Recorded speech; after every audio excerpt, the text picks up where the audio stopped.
Kamusta mga viewer at subscribers? Napakainit ngayong April 2024 sa maraming bahagi ng ating bansa. Kaya huwag kalimutang uminom ng maraming tubig, maglagay ng sunblock o magpayong man lamang tuwing lalabas kapag tirik ang araw. Sa aming trabaho sa airport ay always bilad sa arawan. Kaya nakasuot kami ng sombrero, arm sleeves at inom ng maraming tubig bago pumunta at matapos mag-service ng flight sa rampa. Habang pauwi ay napadaan ako sa Newport World Resorts, Manila. Sakto at malilim dito paghapon dahil nahaharangan ng mga matataas na gusali ang sinag ng araw.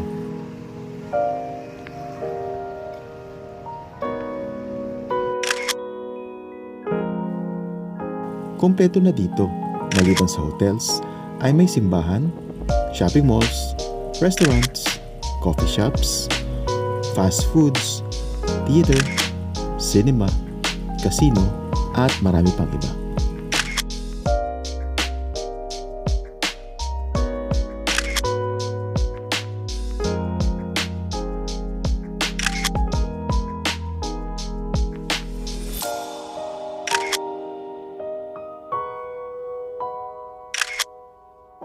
Dito naman sa Double Dragon Plaza, sa kahabaan ng Macapagal Boulevard, ako nag-antay ng bus na masasakyan papauwi.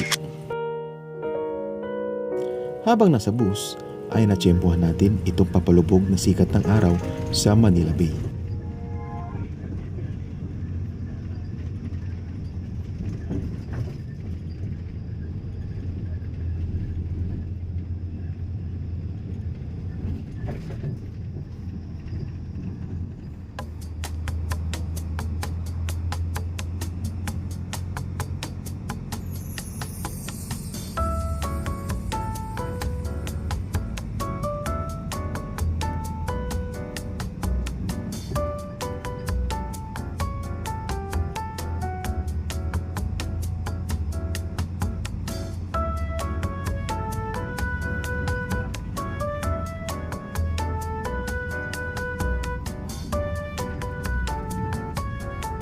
Dumaan din ang sinasakyan naming bus dito sa bahagi ng Rojas Boulevard at nadaanan namin ang Cultural Center of the Philippines o CCP.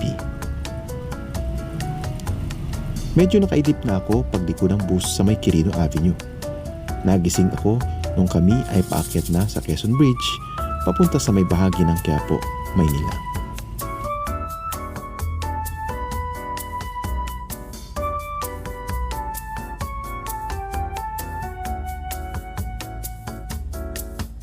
Habang nag-iisip ng magiging content, ay naalala ko na may bagong pasyalan nga pala dito sa may bahagi ng Ilog Pasig sa Maynila.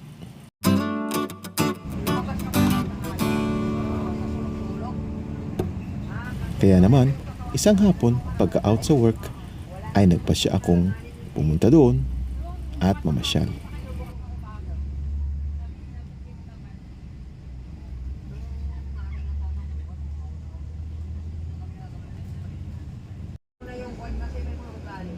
Tara, samahan niyo ako at puntahan natin itong bagong pasyalan sa Maynila. Ang Pasig River Esplanade.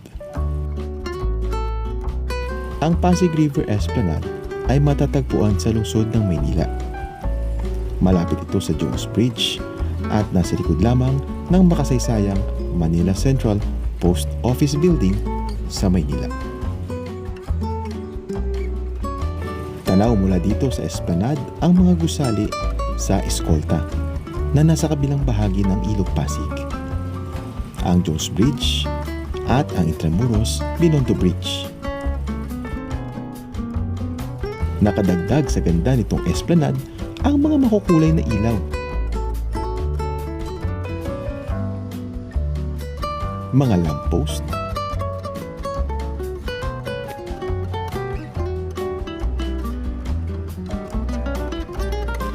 ang mga balkonahe at ang refleksyon sa tubig ng ilog ng mga ilaw mula sa mga gusali.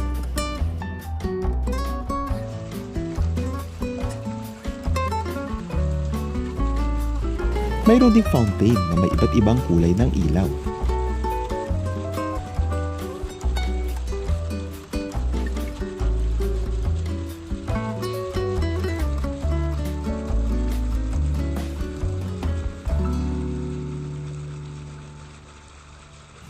Kahanay nito ang mga estatwa na sumisimbolo sa isang cultural Filipino dance na pandango sa ilaw.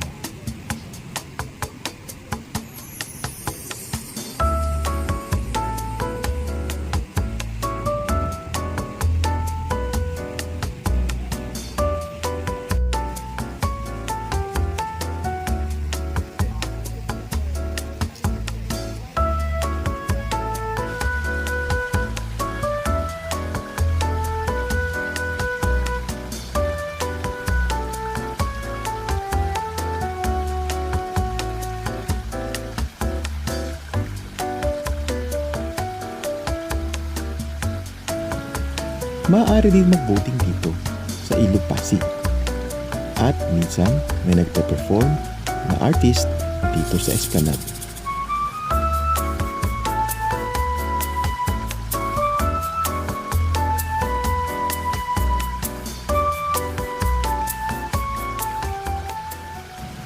Ang bahagi ito ng Esplanade ay ang showcase area pa lamang na may haba na 500 metro. Binuksan sa publiko noong January 17, 2024 at libre ang pagpasok dito.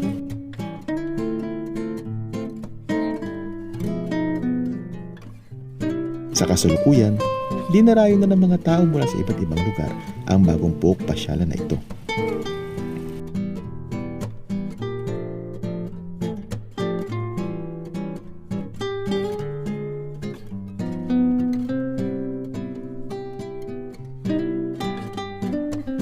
Panatilihin lang ang kalinisan dito at itapon sa mga tamang garbage bin na provided sa buong kahabaan ng Esplanade ang ating mga basura.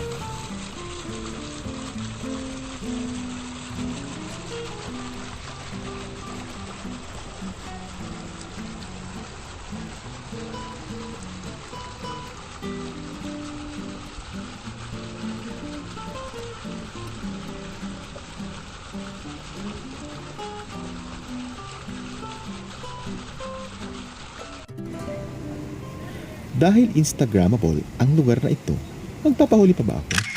Nag-selfie-selfie rin ako dito.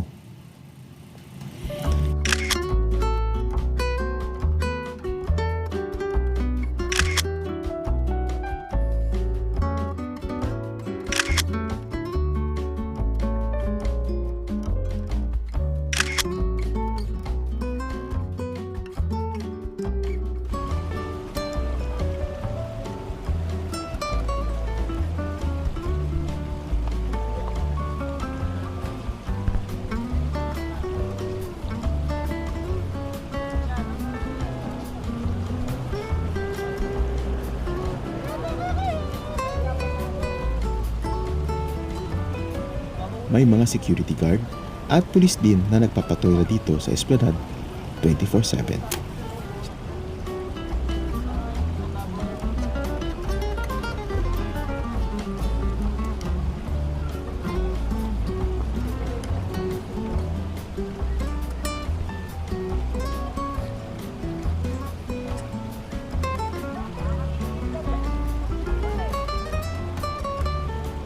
Maaliwalas at maliwanag ang paligid. Kung nagugutom naman ay may mga street vendor sa di kalayuan. At mayroon ding malinis na palikuran. Sa mga nais pumunta sa Pasig River Esplanade, maaari po kayong sumakay ng mga jeep na may karatulang Quiapo Pier o sumakay ng iba pang PUV na papunta o dumadaan sa Loton, Manila. Pagdating sa Loton, lumakad patungo sa Liwasang Bonifacio at tumbukin ang Manila Central Post Office Building patungo sa Jones Bridge at makikita na doon ang Pasig River Esplanade.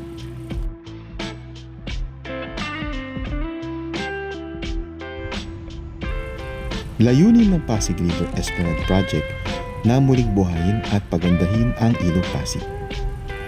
Ito ay may haba ng 26 kilometro sa magkabilang gilid ng Ilog Pasig. Ito ay mag-uumpisa mula sa Manila Bay at babaybay sa mga lungsod ng Maynila, Makati, Mandaluyong at Pasig. Pinangungunahan ng Department of Human Settlements ang proyektong ito na tinaguriang Pasig Bigyang Buhay Muli. Katuwang ang mga ahensya ng MMDA, DPWH, DENR, DILG, DOT, DOTR at ng NCCA. Bahagi ito ng Pasig River Urban Development Project. Maraming salamat po sa inyong panunood. Sundan ako sa aking mga social media accounts. Ito po ang inyong lingkod at ang inyong kasama sa pag-vlog, Andy Ruff. Maraming salamat po.